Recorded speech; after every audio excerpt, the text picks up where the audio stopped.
because the foundation is committed to seeing faith and people of faith acting for the good and in increasing amounts and less as a source of conflict in the world, can you say a little bit about what you think the role of faith communities is in some of this sort of holding accountable activity, or at least supporting the movement towards greater human rights in the world? Thank you. Yeah, we cannot understate how valuable faith communities are to bringing light to human rights issues. But here's the challenge and here's the problem. As faith communities, you cannot talk about human rights and the protection of human rights, and especially religious freedoms, without having the same discourse about protecting the rights of others, right? You will not be seen as credible. You will not be seen as empathetic to your fellow, basically colleagues or just humanity in general.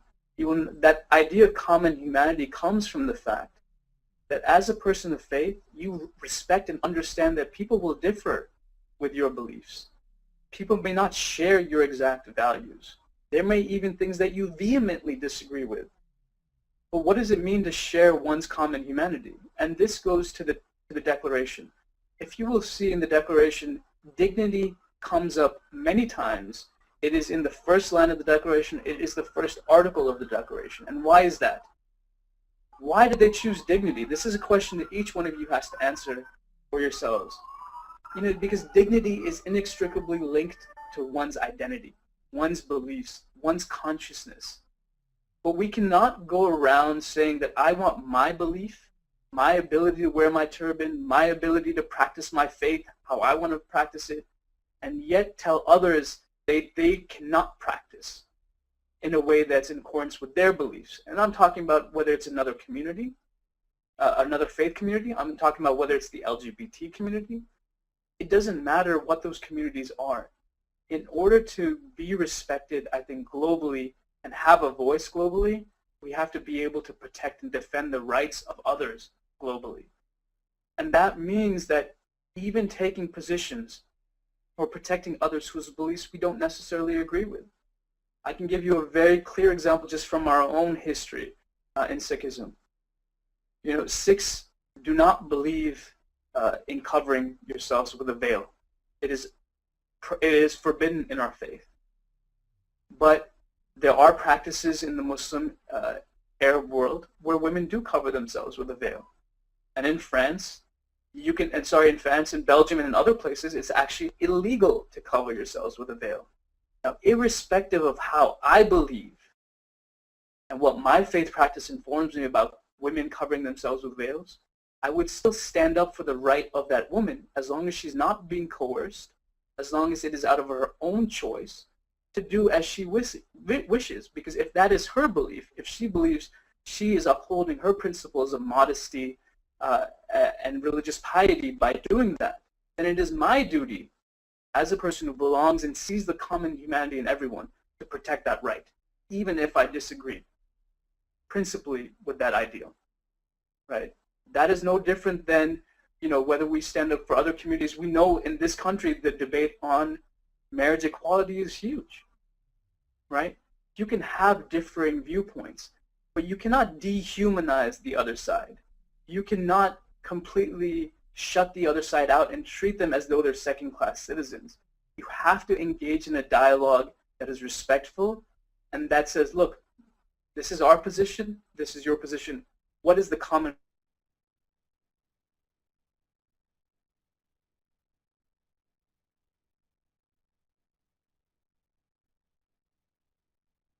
limiting rights, right? It is much easier when you're limiting rights to go wrong than when you're granting rights to go wrong. And it's much easier for me as a position who has that right to take away from someone else who doesn't have that right. So always try to put yourself in the position, even if you disagree with that community or group, what would it feel like if my rights were being taken away at this moment? A very clear example of what may be striking, especially a lot of Christians now, especially in Europe, is that the cross has come under attack. There are employment discrimination cases now that will be going up in front of the European Court of Human Rights that say that you cannot manifest your faith with a cross. Now, there may be, I don't mean to simplify the issues, they're competing rights and they're competing responsibilities and issues. It's a complex issue.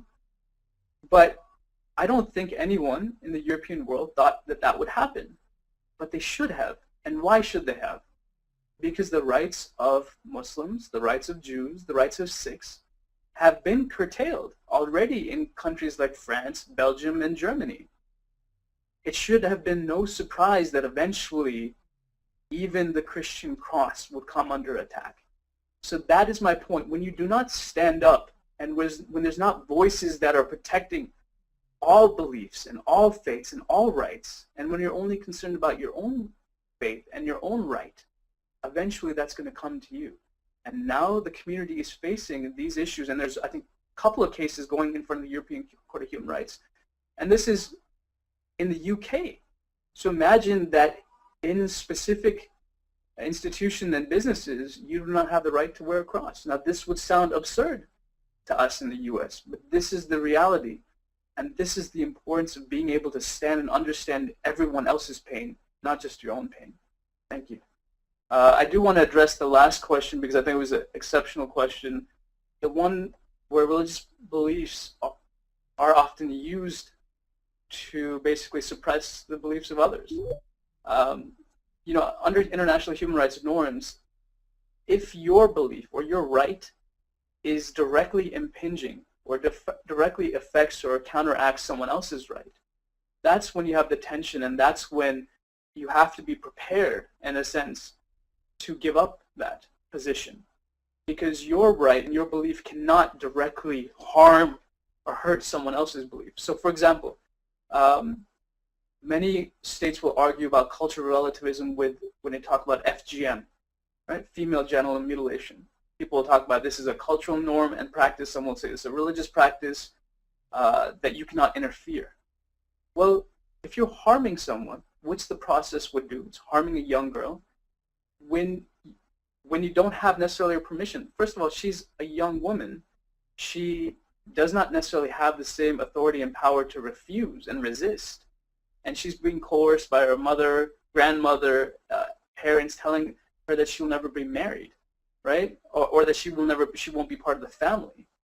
Now, religion or culture cannot be used to impose that type of practice on someone else that actually does physical, emotional, and every other type of harm to that individual, just because you are saying that this is part of my faith or my culture. That's when the tension arises, because bodily integrity is just as much of a right as religious freedom is, right? And so if those things intersect and conflict, that's when one has to defer to the other.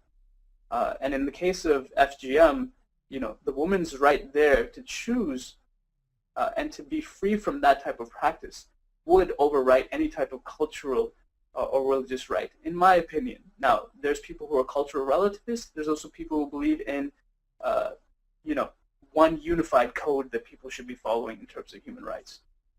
So I'll leave you with that. Thank you.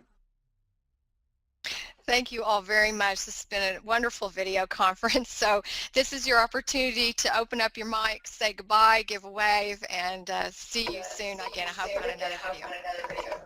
Thank you.